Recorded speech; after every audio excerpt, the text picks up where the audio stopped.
Halo semuanya, gimana kabarnya? Salah satu film tentunya psikopat yang akan saya rangkum kali ini adalah film yang benar-benar menurut saya sendiri memang agak brutal ketika saya nontonnya. Pasti sebagian teman-teman di rumah ada yang tahu lah sama film satu ini. Sehingga pada film ini akan menceritakan sekeluarga psikopat yang mendidik seorang anak untuk menjadi sesosok yang lebih kuat. Tanpa banyak ngomong di awal, siapkan pepanganan seranda apapun itu. Dan inilah Leatherface.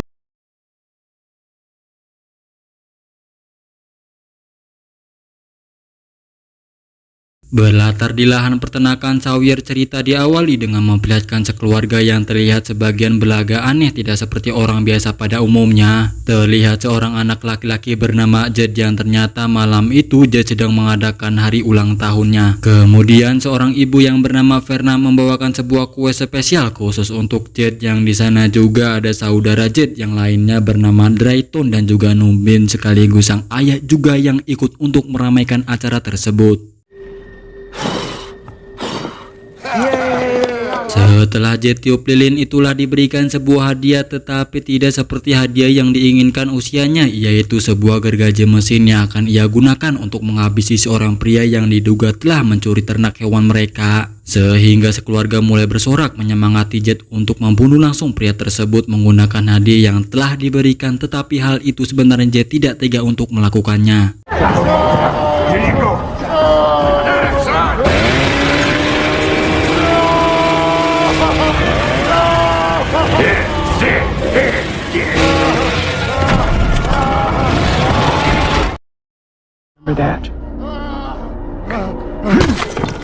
Keesokan harinya terlihat sepasang kekasih yang bernama Ted dan juga Betty yang sedang melewati jalan di daerah perumahan keluarga Verna. Tetapi secara tiba-tiba mereka hampir saja menabrak seekor babi yang melintas, namun setelah mereka berhenti dan Betty memeriksanya, ada seorang anak kecil yang memakai topping dengan kepala seekor sapi.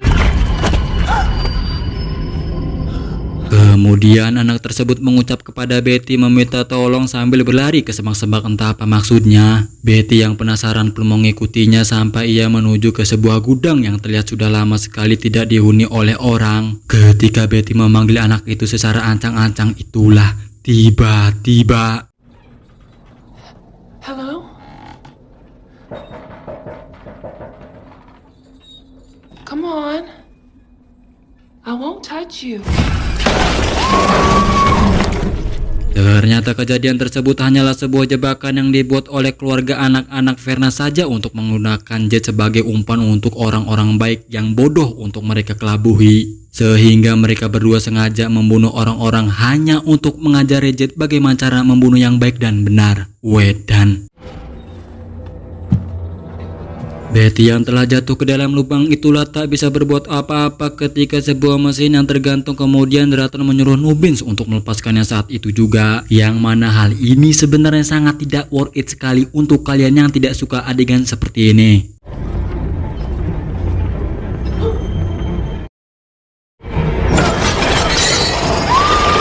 Dan sangat jelas kabar kematian Betty akhirnya sampai didengar sang ayah Betty yang bernama Hal Hartman, yang ternyata seorang polisi yang dikenal cukup emosional, pemarah dan semaunya mengambil tindakan. Di sana ia mendatangi TKP berniat untuk membunuh Drayton yang sepemikirannya pasti dialah dalang dibalik semua ini. Namun semua rekan-rekannya mencegahnya karena mereka tidak memiliki bukti apapun. Tak lama kemudian ibu Verna yang di awal film datang ke TKP untuk membenarkan jika anaknya tidak bersalah karena Jed yang masih di bawah umur. Di sana Hartman mengatakan bahwa Jed tidak ditangkap, melainkan ia dibawa untuk dilindungi dari semua ajaran buruk keluarganya, yaitu ibu Verna. Di sana ibu Verna tetap rewel dan nyerocos agar Jed tidak dibawa, namun semua sia-sia karena Jed akan tetap dibawa ke sebuah pusat rehabilitasi untuk kedepannya menjadi anak yang lebih baik.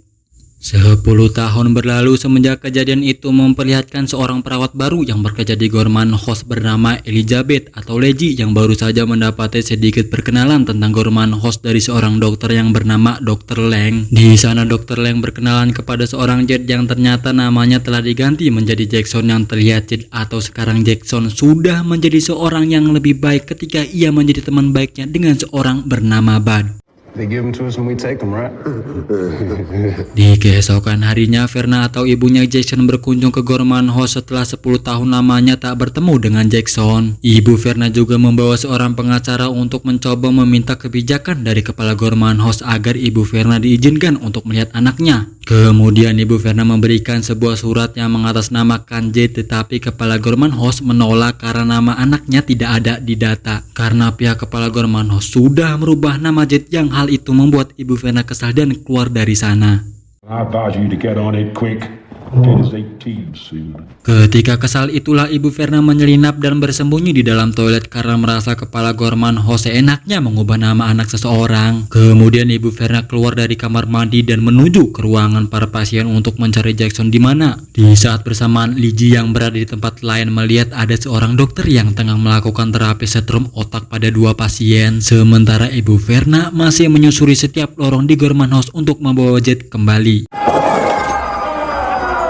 Di sana ibu Verna yang berhasil masuk teriak-teriak memegang nama Jade, yang mana hal itu membuat semua pasien terganggu dan terbangun karena kegaduhan yang dibuat oleh ibu Verna. Kemudian para pasien keluar dan menerobos semua gerbang dan memberontak ke sana kemari, yang membuat ibu Verna diusir saat itu juga. Lock it down.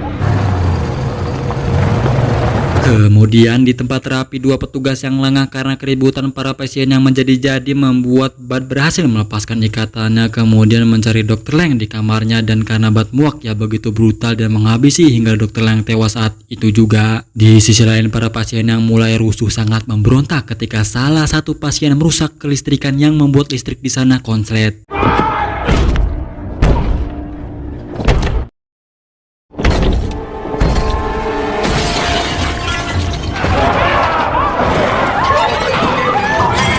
Mereka semua yang semakin mengganas mulai berani ketika akan membunuh para perawat yang mencoba menghalangi mereka. Di saat itulah salah satu pasien yang ingin membunuh Lizzie, tetapi Jackson datang tepat waktu dan menghabisi pria tersebut. Lizzie yang selamat pun kemudian dibawa keluar oleh Jackson untuk menghindari kerusuhan para pasien. Namun di perjalanan mereka bertemu dengan pasien lain yang bernama Ike dan juga Clarice, yang ternyata mereka berdua juga ingin kabur dari sana. Kemudian Ike membawa Jackson untuk ikut dengan mengendarai mobil Dr. Lang, yang di perjalanan itulah mereka melihat Bud yang sedang jalan sendiri, sehingga Ike yang melihat itu pun mengajak Bud untuk ikut dengannya. Change. Setelah Lizzie mengganti seragam, mereka melanjutkan perjalanan dengan berjalan kaki ke sebuah tempat, tetapi entah di mana yang terlihat memang sepi, tidak ada orang-orang. Mereka yang bingung mau kemana di sana. Untuk sementara waktu mereka tinggal di tempat itu karena para petugas juga pastinya sudah menyebar unit untuk mencari keberadaan mereka. Sementara di Gorman House terlihat beberapa sheriff yang sedang menyelidiki kasus pembunuhan Dr. Lang, yang sepemikiran Bapak Sheriff Harman itu pastinya ulah seseorang yang tak lain salah satu pasien yang ada di sini. Di sana Bapak Sheriff mengarahkan ke semua unit timnya untuk menutup akses jalan sampai ke Meksiko untuk mempermudah pengejaran mereka.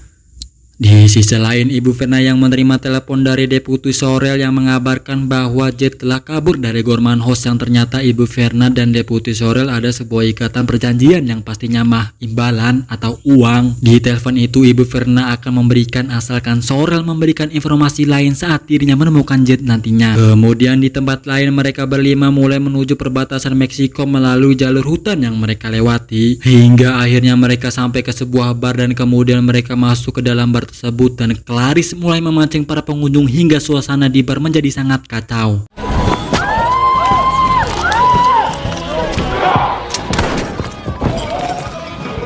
Real death, get your fucking money out now! Di sana mereka merampas senjata dan mengambil beberapa uang, dan sesaat mereka kabur itulah ada seorang pelanggan yang sempat menembaki mereka hingga mengenai Bud, tetapi mereka berhasil membawa mobil dari salah satu mobil pelanggan yang terparkir di sana. Kemudian mereka pun melanjutkan perjalanan hingga di suatu daerah mereka terhenti karena mobilnya kehabisan bahan bakar, sehingga mereka harus berjalan kaki untuk mencari tempat untuk rehat untuk sementara waktu ini. Hingga setelah berjalan kaki cukup jauh, mereka menemukan sebuah rumah bus trailer yang sudah terbengkalai. Sementara di sisi lain, para petugas kepolisian yang mendengar kejadian di bar yang menewaskan banyak orang, para sheriff langsung melakukan investigasi ke tempat kejadian dan menginterogasi salah satu seorang korban yang sempat menembaki Jackson dan kawan-kawan. Yang mana hal ini membuat para sheriff melanjutkan pencarian karena yakin mereka semua tidak jauh dari tempat ini. Go on, get in there. Get the fuck in. Setelah mereka semua masuk ke dalam, di sana mereka dikejutkan dengan seorang yang diduga dari pemilik bus yang telah lama mati di tempat tersebut. Sementara Reggie memeriksa luka Bud yang membuat Jackson merasa jika ia melihat sosok Reggie yang baik hati membuat Jackson senang dengan kedatangannya, dan sepertinya Jackson terlihat menaruh hati kepada seorang Reggie. Di malam harinya ketika situasi aman, Reggie mencoba kabur dari sana, tetapi di dalam hutan itulah Ike juga secara tiba-tiba sudah berada di sana dan mengancam Reggie akan dibunuh. Kemudian Jackson datang dan membela Reggie yang membuat perkelahian hingga hal tersebut mengundang Clarice dan Bud datang, dan Ike mengatakan kepada Clarice bahwa Jackson dan Reggie mencoba kabur dari Claire.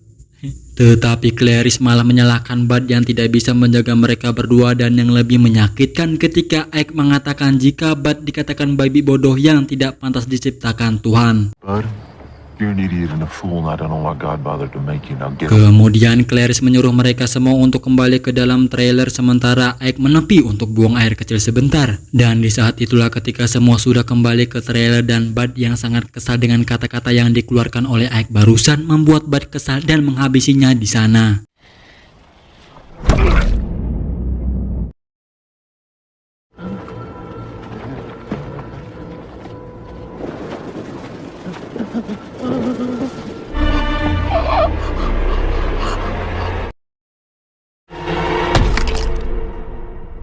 Keesokan harinya, Clarice tersadar bahwa Ike belum kembali juga ke dalam trailer. Kemudian ia menyuruh Jackson dan Reggie untuk ikut dengannya untuk mencari, hingga Jackson berhasil menemukan Ike yang sudah tewas mengenaskan, dan sepertinya Bud yang melakukan aksi brutalnya semalam. I got you. I'm gonna look at you. Ketika Clarice yang masuk ke dalam hutan sambil teriak-teriak memanggil nama Ike, tetapi Clarice sendirilah yang ditemukan oleh para petugas. Kemudian di sana Bapak Hartman yang dari kemarin sudah kesal, ia menyiksa Clarice agar dirinya mengatakan di mana teman-temannya. Dan ketika ada kesempatan itulah Clarice mencoba kabur dari sana, membuat Bapak Hartman melepaskan tembakannya yang mengenai tepat di bagian kakinya.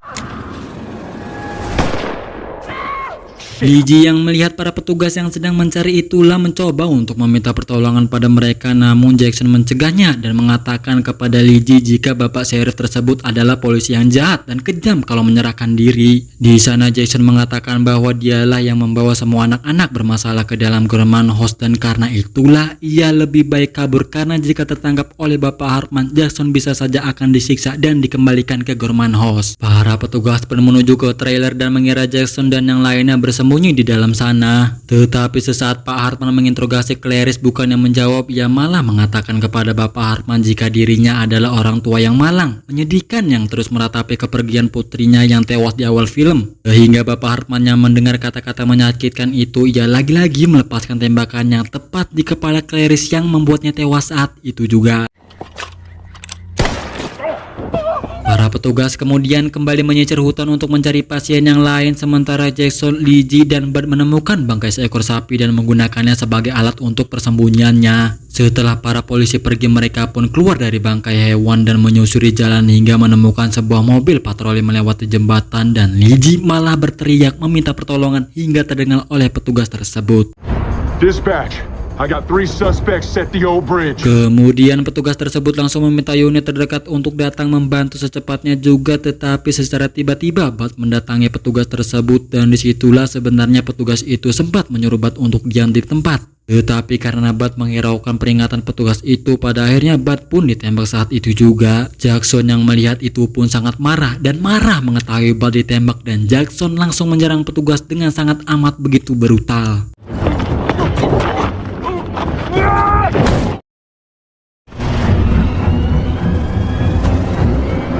Di dalam mobil, Jackson terus nyerocos dan mengatakan kepada Reggie bahwa ia adalah pembohong dan mengira Jackson Reggie adalah wanita yang berbeda dari perawat yang lain. Tetapi Bapak Hartman datang dan menembaki mereka dengan tembakan yang mengenai wajah Jackson yang membuat luka robek di bagian mulutnya.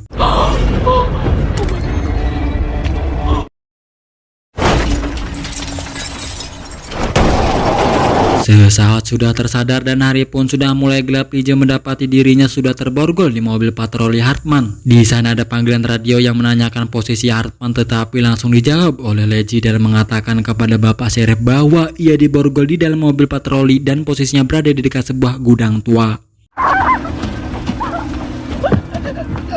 Setelah panggilan berakhir, Liji dibawa oleh Hartman ke sebuah gudang dan ternyata itu adalah gudang tua tempat Betty putri Hartman dijebak dan dihabisi oleh keluarga Verna. Sementara Deputi Sorel menemui Ibu Verna untuk mengabarkan bahwa Jade anaknya telah dibawa oleh Bapak Hartman ke sebuah gudang tua. Kemudian Sorel yang meminta imbalan atas informasi yang telah ia berikan. Justru imbalan yang ia dapatkan adalah dirinya sendiri.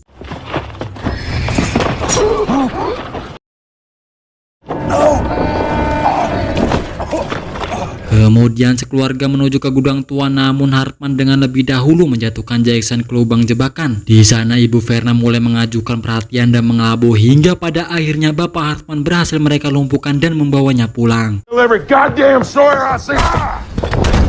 Di rumah Ibu Verna pun menjahit luka Jackson dan memakaikannya penopang wajah memang agar mengganjal luka sobekannya. Sementara di sebuah kamar, Liji yang tersadar mencoba kabur dengan membawa Sheriff Hartman, tetapi sesaat mau keluar itulah mereka melewati sebuah ruangan yang mana terdapat tengkorak manusia dan tengkorak hewan.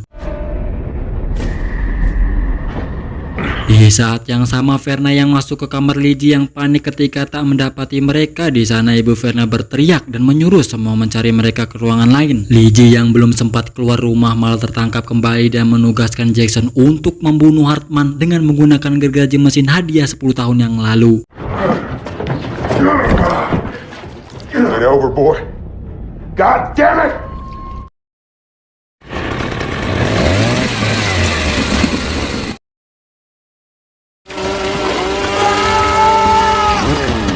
Setelah Bapak Hartman tewas digergaji oleh Jackson, Liji yang merasakan kengerian keluarga Verna pun kabur hingga ke dalam hutan, tak mau kemana. Semua keluarga Verna mulai mengejar Liji ke dalam hutan dan akhirnya Jackson melihat Liji dan langsung mengejarnya. Namun tiba-tiba pelarian Liji harus berakhir karena ia terkena jebakan beruang yang membuatnya tak bisa bergerak sama sekali. Di sana Liji mencoba menyadarkan Jackson dan mengingat bahwa di dalam dirinya sebenarnya masih memiliki kebaikan dan hati yang masih bisa diperbaikan. Perbaiki. It's a crazy mother!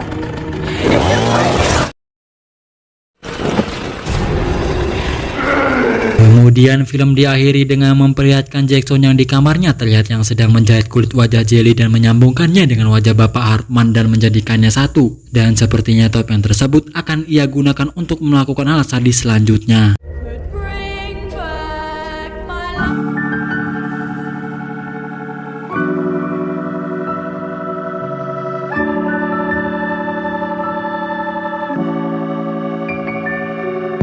Setelah apa yang telah terjadi kepada Jade yang sejak kecil ia harus tertekan dengan kebiasaan keluarganya yang membunuh cukup banyak orang. Terlebih lagi ia harus dididik untuk menjadi seorang pembunuh, yang hal tersebut sebenarnya memang masih ada kebaikan di dalam hati si Jade. Tapi teman-teman tahu sendirilah keluarganya kayak apa. Apalagi saya melihat seorang Liji yang baik hati dan polos, ia tak seharusnya mendapatkan hal sial seperti ini, yang ketika Bapak Sheriff menangkap Liji yang sebenarnya mah ia nggak salah gitu kan.